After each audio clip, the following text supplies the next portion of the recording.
The rain had slowed to a fine mist by the time Claire and I stepped through the wrought iron side gates of Buckingham Palace.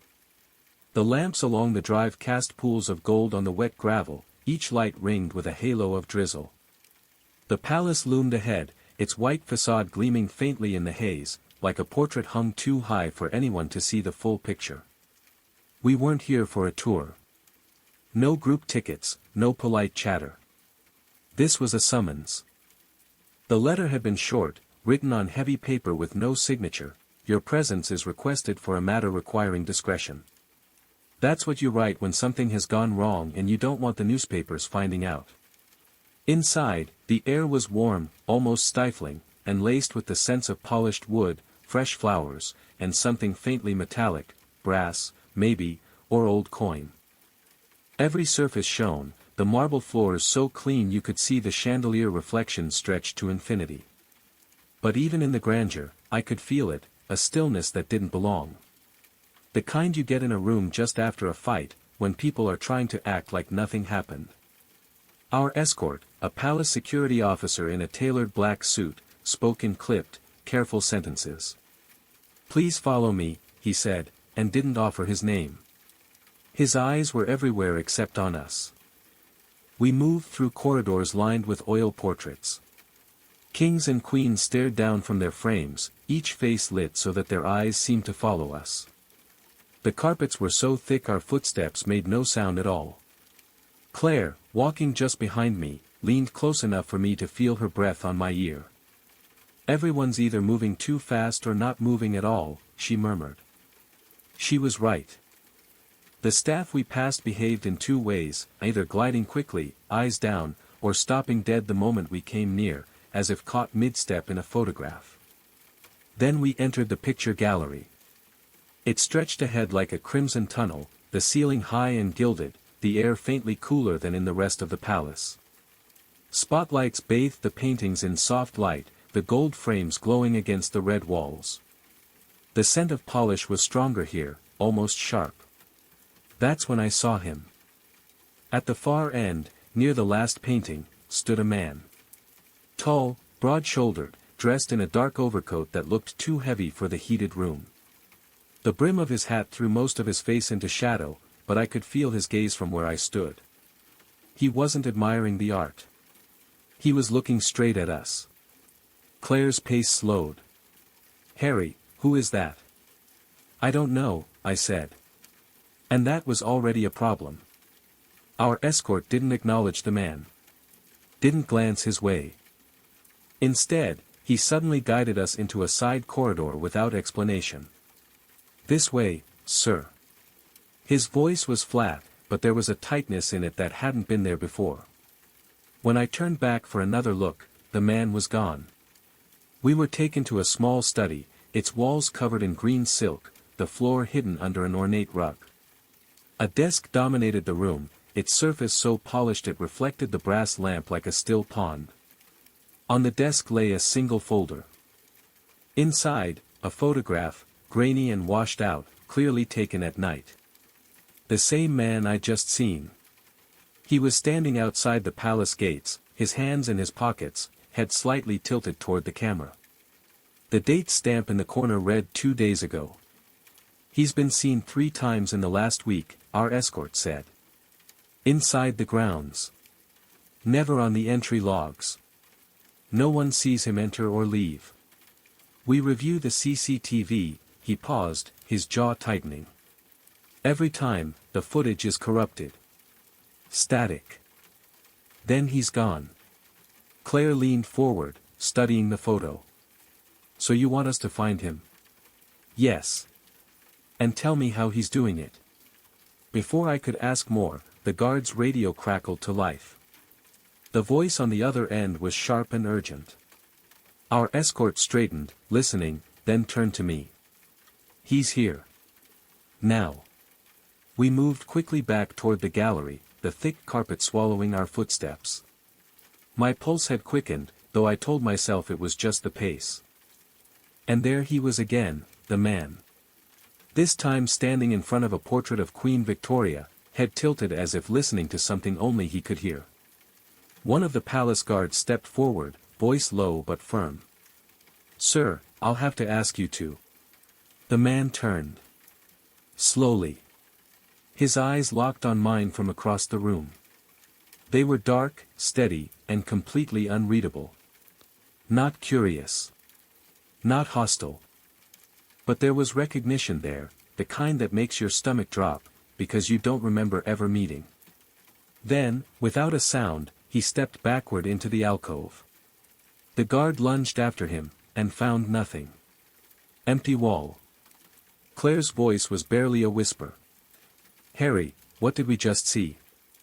I didn't answer. Because I wasn't sure. But one thing I did know, when his eyes met mine, he wasn't looking at Claire. He wasn't looking at the guard. He had been looking only at me. We passed through the main gates just as the first light of dawn painted the palace in soft gold. The guards, dressed in their crisp uniforms, gave us the kind of look that said they'd been told to expect us, but weren't thrilled about it.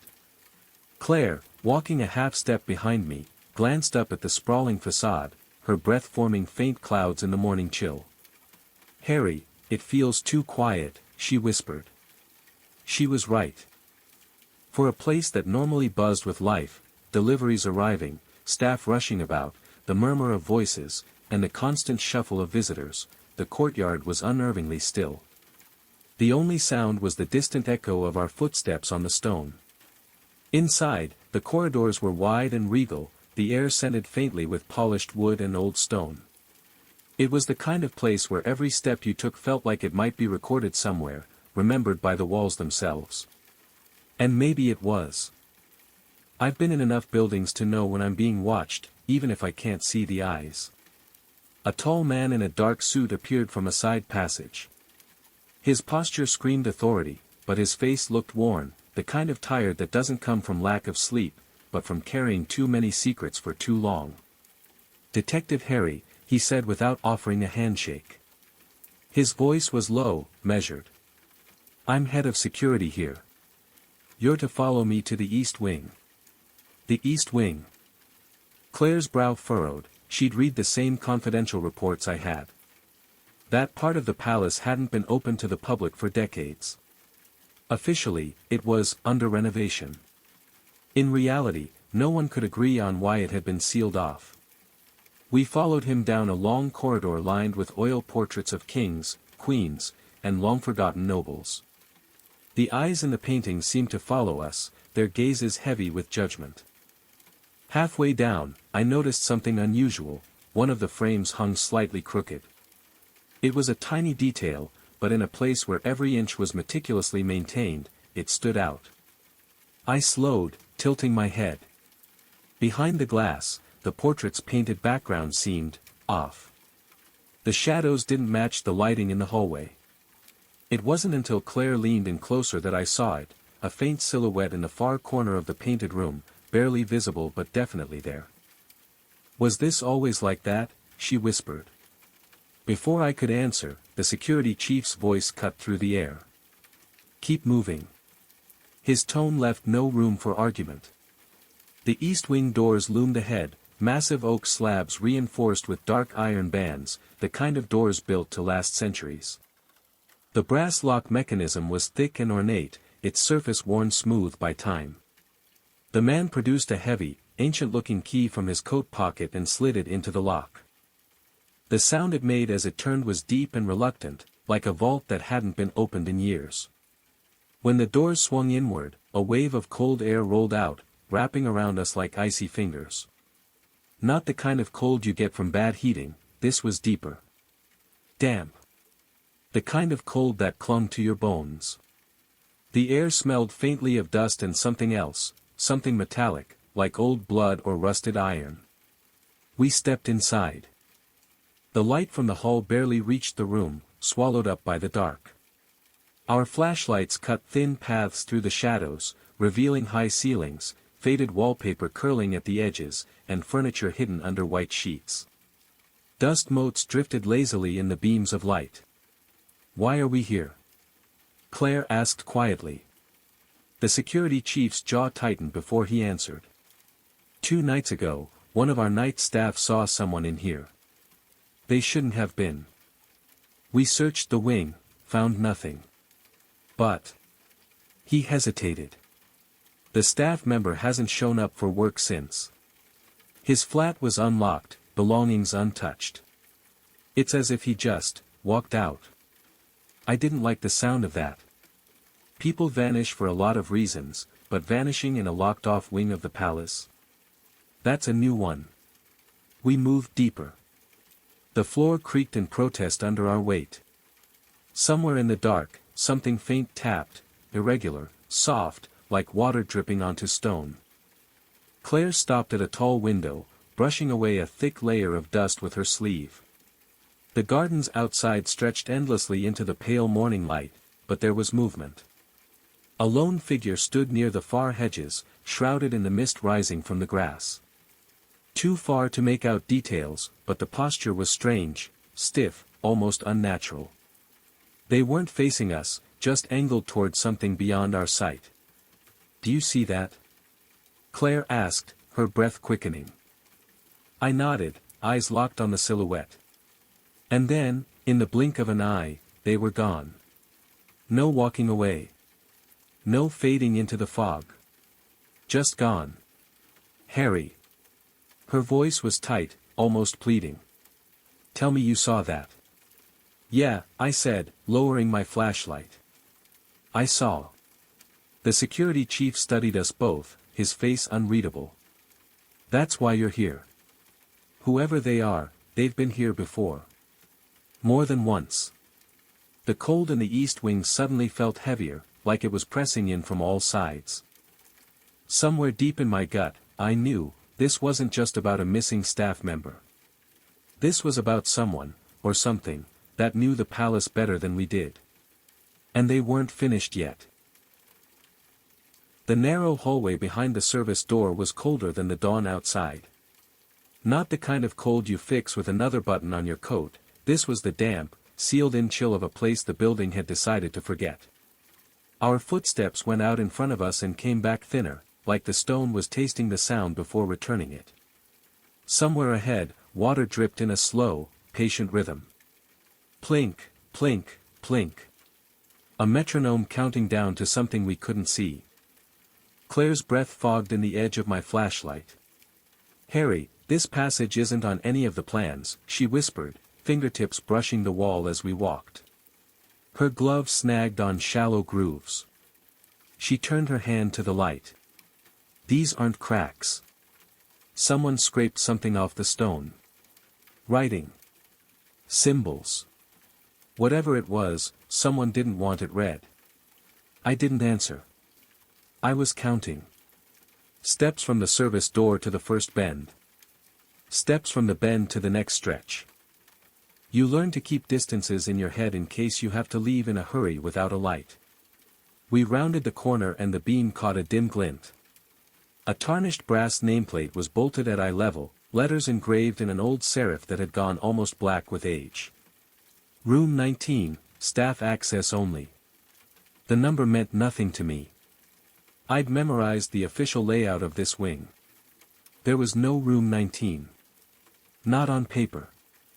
I tried the handle. Metal, bitterly cold. It didn't give.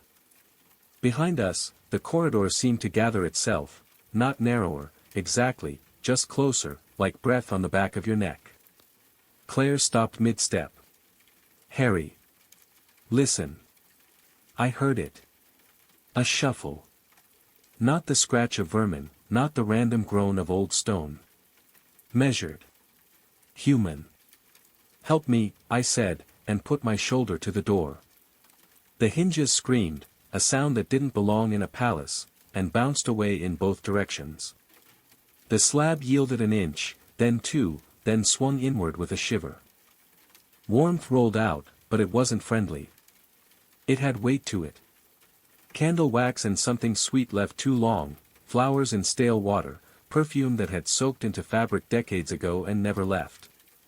The room was windowless, small, and utterly full.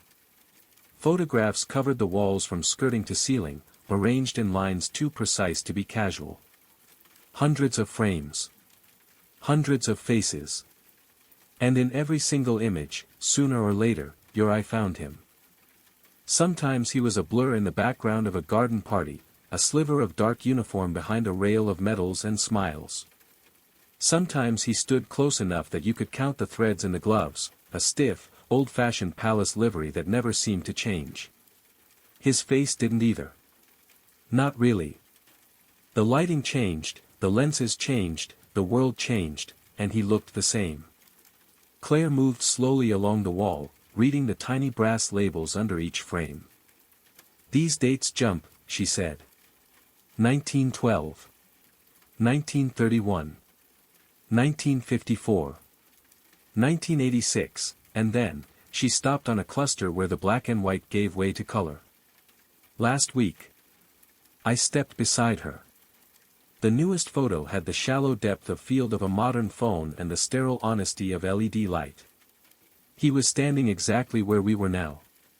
Shoulders square. Eyes on the lens. Waiting. The drip in the passage stopped. The room listened. Then the shuffle came again, but from inside, not the corridor. Claire's beam snapped to the far corner. The photographs there had a narrow gap between two columns, the kind of imperfection you only notice when something's wrong. I slid 2 fingers behind the frames. The wood resisted, then the wall behind it didn't feel like wall at all. Empty space. A narrow throat of cold air. "There's a void back here," I said. "Like a crawl space." Claire's voice had gone thin. She angled her light. The beam was swallowed after a foot, like it had touched velvet. The faintest scrape answered her question. Not loud. Close. A pivot of a shoe on stone. I brought the light up and held it steady. For a heartbeat it showed nothing. Then the beam found 2 pinpoints at the exact height where a man might watch without being seen. They blinked. Claire's breath hitched. "Harry. Hold the light." I slid the frames aside an inch, enough to widen the gap. Cool air touched my face, smelling of dust and old oil. The scrape moved back a pace, like whatever was inside didn't want the light. I aimed the beam low and found a narrow ledge, then the hint of a boot toe just beyond it. "Sir," I said into the dark, calm like a habit. "Palace security is aware we're here. Let's keep this easy." Silence. Then the softest syllable, not quite a word. A test of the air more than a sound. Claire, more practical than polite, scanned the rest of the room for anything with edges. "Harry, look." Against the baseboard beneath the newest photo sat a small tin, the kind that holds throat lozenges. The lid was open. Inside, a stub of candle, a box of matches, a folded slip of glossy paper. I took it out and turned it in the light. It was a print, one of those instant camera shots kids still love because it feels like magic. The ink was barely dry. The timestamp in the corner wasn't numbers, it was the clock face of the picture gallery, hands at dawn. The subject of the photo was the room we stood in. The angle was from the crawl space. And at the center of the frame were 2 figures, a middle-aged man in a dark coat and a younger woman in beige. Claire and me, frozen by someone else's eye, taken seconds ago. Claire swallowed. "He's been documenting us." "Or warning us," I said, but I didn't believe it when I said it. Something moved in the void again, a slow, deliberate withdrawal. Not panic. Not flight. The sound of someone keeping his distance because he chose to, not because he had to. "Let me see your hands," I said, stepping closer to the opening. A dry whisper came out of the dark, close enough that I could feel the shape of it on my cheek. "You shouldn't be down here, detective." The use of detective did more to steady me than frighten me. He knew my name, or at least my job. That made him a who, not a what. "Then help me be somewhere else," I said. A pause. Then, almost conversational, "Room 19 isn't for guests." "Neither is the East Wing," Claire said. "Someone we care about went missing after seeing you." A breath. Not quite a laugh. He isn't missing. Where is he? Not yours to find. The match scratched before I realized a hand had moved. Sulfur bloomed. For a heartbeat the tiny flame carved a face out of the dark, angular, clean-shaven, 50 at most if you were generous, 40 if you believed in good sleep. Old livery collar, newer eyes. He held the flame between us like a secret. Then he pinched it out. The smell of sulfur lingered.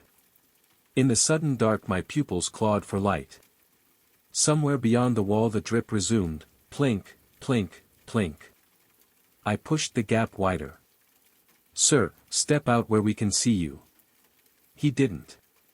Instead, something slid across the floor to my boot, a key on a plain ring, the metal warm like it had been in a pocket. Stamped into the head was a number I recognized from a different life in a different city, 12. Claire stared at it. What does he want us to open? Not a door, the voice said softly. A memory. Then the crawlspace breathed, not air, but absence, and the weight of his presence withdrew, sound following sound until there wasn't any. We waited. 10 seconds. 20. The room settled around us like a heavy coat. Somewhere behind a frame a faint, orderly ticking started up, as if a clock had remembered its job. Claire exhaled. Harry, he knew you. No, I said, pocketing the key and the photo without taking my eyes off the gap. He knows why we're here. And why is that? The drip counted 3 beats before I answered. Because he wants us to keep following. We stood there another minute, listening to a room that smelled like old flowers and candle smoke and choices we hadn't made yet. Then I eased the frames back into place, and the wall became a wall again. Behind it, something tapped twice, slow and deliberate, like a knuckle on stone. An acknowledgement. Or a warning. Either way, it was an invitation. The corridors beneath Buckingham Palace were nothing like the grandeur above. Up there, polished marble floors, gilded moldings, and chandeliers spoke of centuries of power and prestige. Down here, the air was stale, tinged with the scent of oil, damp stone, and something faintly metallic, like blood left too long in the open. The narrow walls were painted in a dull cream that had aged into a sickly yellow, cracked in places to reveal the grey concrete beneath. Detective Harry's footsteps echoed along the passage, each one a hollow drumbeat swallowed by the low ceiling. His hand brushed the cold stone as they walked, counting the rhythm of his breathing to steady his nerves. Claire followed close behind, her eyes flicking to every dark corner, every pipe overhead, her fingers wrapped tightly around the small flashlight she carried. They had come down here following a sound, faint at first, barely more than a tremor in the floor when they stood in the old service stairwell. Harry had sworn it wasn't there before, and Claire had agreed. But now, with each step, the hum grew louder, a steady, unnatural vibration that seemed to pass through the soles of their shoes into their bones. Somewhere deep in the darkness, something had been switched on.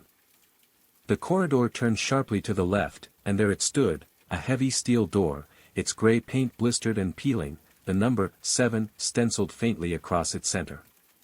The handle was worn smooth, polished by countless hands. Harry stared at it for a long moment before looking at Claire. She gave a slight nod. The hinges groaned as he pushed it open, and a wave of air rolled out, cold, stale, and heavy with dust. Inside was a narrow chamber lit by a single bare bulb swaying gently from the ceiling, casting shadows that twitched and stretched like living things. Against the far wall stood a tall metal cabinet locked with a rusted padlock. Beside it, an ancient oak desk sagged under the weight of dust-covered files, cracked leather folders, and yellowing photographs. Claire stepped closer, her light sweeping across the clutter until it froze on a thick file marked in bold, black ink, unlisted staff. The edges were frayed, the paper brittle with age, but when Harry opened it, the ink on the pages was sharp and fresh, as if written only yesterday. The file contained a list, names, dates, and positions. There were no photographs, no personnel records. Many entries were accompanied by a short note, no record. Entire pages had been torn out, leaving ragged scars where information once was. Harry traced one of the remaining names with his finger. The date beside it was over 50 years old, yet the handwriting was unmistakably recent. Claire leaned closer, her brow furrowed. Why keep a record like this? And why, here? Before Harry could answer, the hum deepened, vibrating through the floor. A new sound joined it, rhythmic, metallic, like chains dragging across stone. It wasn't coming from the corridor they'd entered through. It was coming from somewhere else. Harry scanned the room, eyes moving over the peeling paint, the dust-covered furniture, and then he saw it. On the far wall, partly hidden behind the cabinet, was a faint vertical seam. "Claire," he said quietly, "help me move this." Together they shoved the heavy cabinet aside, its legs scraping against the floor. Behind it, the seam was clearer, two thin lines meeting in the shape of a door without a handle. Near the floor was a small round indentation. Harry crouched, pressing his fingers against it. Something clicked. The seam widened. A thin breath of air slid into the room, colder than anything they'd felt so far, heavy with damp and the faint scent of stone, and something else. Something organic. Something alive. Claire's flashlight beam barely pierced the blackness beyond, but for a second, Harry thought he saw movement. Not fast. Not human. He looked at her. She was pale but steady. They didn't speak, they didn't have to. Both understood the same truth. Whatever lay beyond that hidden door, wasn't meant to be found. The corridor narrowed until it felt as if the walls themselves were leaning inward, forcing us toward the final door. Dust clung to the air like fog, turning the beam of Claire's flashlight into a faint golden column. At the end stood a tall, warped oak frame. The door it held was slightly ajar, as if whoever had entered last had never bothered, or never intended, to close it. I pushed it open.